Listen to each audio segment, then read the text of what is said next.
नमस्कार, सुप्रभात, स्वागत, अभिनंदन आज की इस प्यारी सी सुबह में आप सभी प्यारे प्यारे दर्शकों का। मित्रों, कहते हैं कि ईश्वर ने हम सभी को इस संसार में ब्लैंक चेक की तरह भेजा है। हमें खुद ही अपने गुणों, अपनी योग्यताओं, अपने कर्मों के आधार पर अपना मूल्य इसमें भरना है। मूल्य स्वयं ही भरना होता है, कोई और नहीं भरता। कौन कितना अपने आप को निखारता है, कौन कितना अपने आप को सजाता है, संवारता है, ऊंचा उठाता है, ये उसके खुद के ऊपर होता है। परमात्मा ने सबको समान अवसर प्रदान किए हुए हैं, खुला संसार है।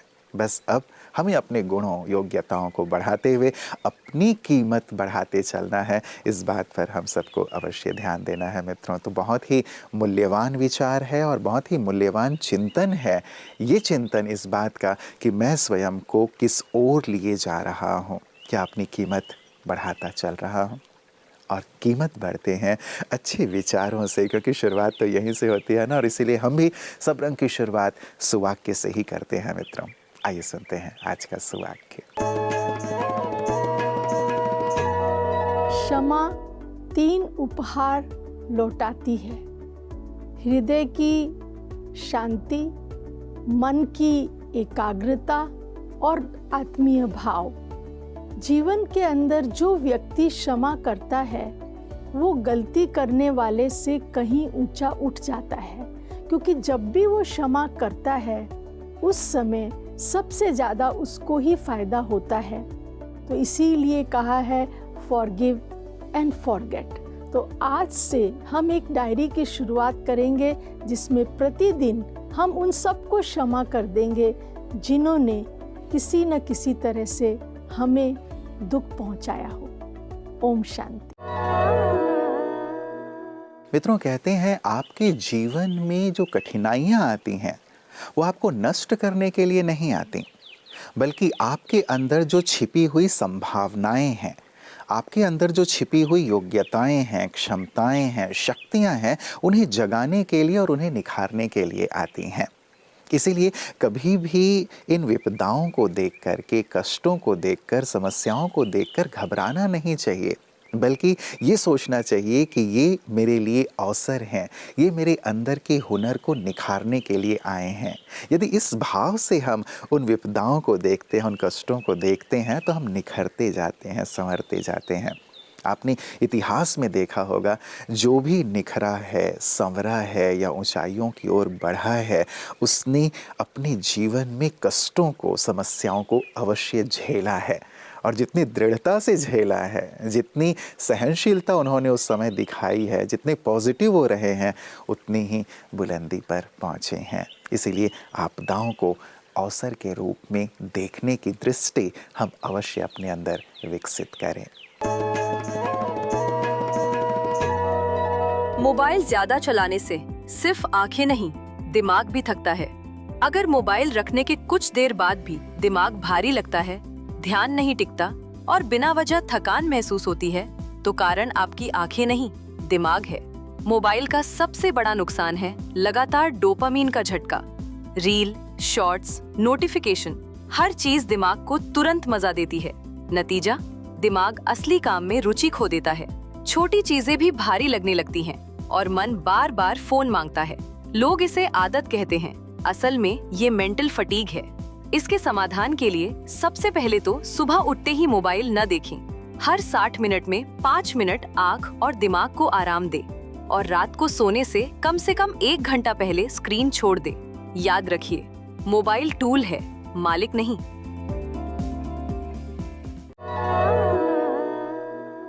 मित्रों, कहा जाता है कि गलती स्वीकार करने और गलत राह को छोड़ने में देर मत करना, क्योंकि इसमें जितनी देरी लगाते हैं उतना ही सही राह पर लौटने में मुश्किल होती है, उतनी ही देर होती जाती है। हम जितना आगे निकल जाते हैं ना गलत राह पर, रिटर्न होने में हमें उतनी ही मुश्किल होगी, उतना ही वक्त लगेगा।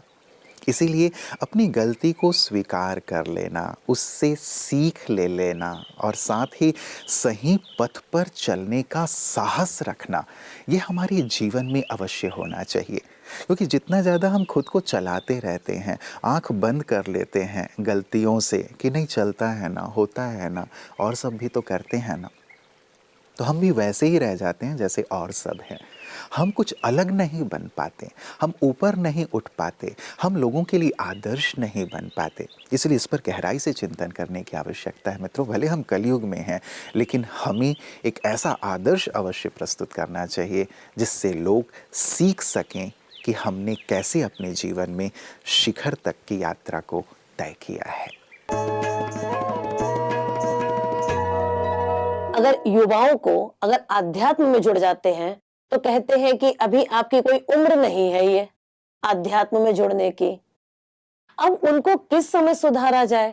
हमारा और आपका कहना तो यही है कि अगर हम युवा अवस्था में अगर कहीं ध्यान से, साधना से अगर हम अपने आप को जोड़ लेते हैं तो कोई भी गलत विचार, गलत व्यवहार हमारे जीवन में आ नहीं सकता।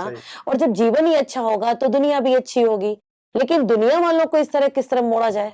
ये अवधारणा बिल्कुल गलत है जी क्योंकि जिस समय हम बीज डालते हैं, जी। चाहे वो खेत में डाले या घर में डाले, जी उस समय भी गर्भ संस्कार होता था। हमारी यहाँ परंपरा है। जी तो हम तो उस समय की बात कर रहे हैं जब आप गर्भ संस्कार करते जा रहे हैं। जी युवा तो काफी समय बाद होता है। जी तो हमारी परंपरा, हमारा धर्म तो ये सिखाता है कि जिस समय हम ये विचार कर रहे हैं कि नहीं हमको आगे अपने वंश को बढ़ाना है, जी जी उस समय भी हम ग्रहों, नक्षत्रों और अपने गुरुजनों, संतों का आशीर्वचन लेकर के जी और एक संस्कार के माध्यम से उसको हम आगे बढ़ाते हैं। जी तो जी हम तो युवा तो बहुत लेट आया। जी हम तो उस समय से, गर्भाधान के समय से बात कर रहे हैं। जी, उस समय से उसको संस्कारित होना चाहिए। जी और कभी भी किसी भी अवस्था में जी हम धर्म को मान सकते हैं, जान सकते हैं।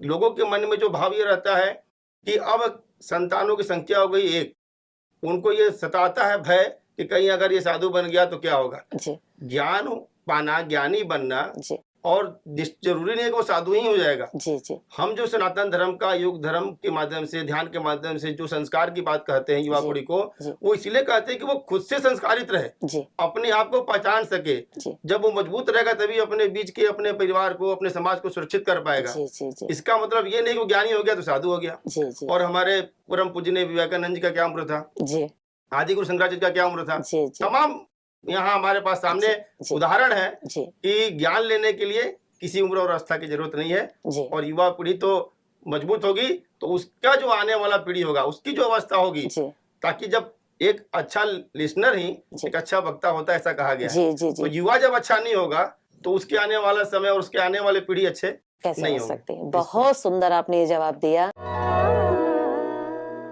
मित्रों, जब बात गलती की चल रही है तो एक बहुत प्यारी सी बात और कही जाती है कि अच्छे और सच्चे इंसान गलती कर सकते हैं लेकिन किसी के साथ गलत नहीं कर सकते। ये बहुत ही प्यारी सी बात है मित्रों। गलतियाँ होती हैं, वो तो हर एक इंसान के जीवन में आती ही हैं। ये जीवन का एक अंग है जो हमें अनुभवी बनाने के लिए, सिखाने के लिए, आगे बढ़ाने के लिए आता है। इसीलिए गलतियों से घबराना भी नहीं चाहिए। यदि हम कोई नया कार्य शुरू कर रहे हैं, नई राह पे चल रहे हैं, तो जब तक ठोकरें ना लगें तब तक हम सीखते नहीं। तो इसलिए गलतियाँ होती हैं, लेकिन गलतियों को सीखकर आगे अवश्य बढ़ना है। लेकिन किसी के साथ गलत ना करना, ये बहुत ही सुंदर गुण और विशेषता है जो हमारी कीमत को बढ़ा देता है, हमारे मूल्य को बढ़ा देता है। इसीलिए हम किसी के साथ गलत कभी जीवन में नहीं करेंगे। इसे हम अपने जीवन का एक सुंदर सा एक संदेश भी बना लें, अपने जीवन का एक अंग भी बना लें, अपने जीवन की एक सुंदर सी धारणा भी बना लें। वास्तव में यही आपकी कीमत बढ़ाएगा, आपके जीवन को एक आदर्श रूप प्रदान करेगा। जीवन और मृत्यु ये दोनों सत्य है, लेकिन अगर देखा जाए तो मृत्यु मात्र एक बदलाव है। ये हमें गीता समझाती है, जैसे मनुष्य आत्मा शरीर लेता है और छोड़ता है, लेकिन आत्मा का अंत्य कभी नहीं होता। नैनम चिंदन्ति शस्त्राणि नैनम दहति पावकः न चैनम क्लेदयन्त्यापो न शोषयति मारुतः। मैं आत्मा अविनाशी हूँ, जैसे मैं अविनाशी हूँ, मेरे अंदर के अपने धर्म भी अविनाशी है। जब हम स्व के धर्म को पहचान लेते हैं, तो स्वधर्म में जीना अर्थात पर धर्म से मरना, इसको ही जीते जी मरना कहा जाता है। जब हम जी रहे हैं, उस समय हम दूसरों के या शरीर के धर्म से प्रभावित ना हो। राग, द्वेष, ईर्ष्या, नफरत, तिरस्कार, इन सब भावों से उठकर सच्चा प्रेम, निर्मल प्रेम, सच्ची शांति, गहन शांति की अनुभूति में हम खोए रहे और इसी के साथ कर्म करना सीखे। इसीलिए गीता कहती है स्वधर्मे निधनम श्रेयः, अर्थात स्वधर्म में जीना भी आनंदमय है, स्वधर्म में मरना भी आनंदमय है। तो चलिए हम सभी अंतर की यात्रा करें और स्वयं के धर्म का आनंद लें। मित्रों, आज के सबरंग में हमारी चर्चा रही कैसे हम अपने मूल्य को बढ़ाएं। वास्तव में हम खुद को जितना मूल्य देते हैं ना, उतने ही मूल्यवान बनते चलते हैं। जितना हम अपने जीवन में मूल्यों को शामिल करते हैं, उतने ही मूल्यवान बनते चलते हैं। जितना हम सबको मूल्य देते हैं, उतना ही हम मूल्यवान बनते चलते हैं। जितना हम अपने समय को, अपने संकल्पों को मूल्य देते हैं, उतने ही हम मूल्यवान बनते चलते हैं। तो मित्रों, आप मूल्यवान बनते चलें, जीवन में सचते चलें, निखरते चलें, आगे बढ़ते चलें, इन्हीं सुंदर और श्रेष्ठ भावनाओं, शुभकामनाओं के साथ नमस्कार। ओम शांति। जीवन के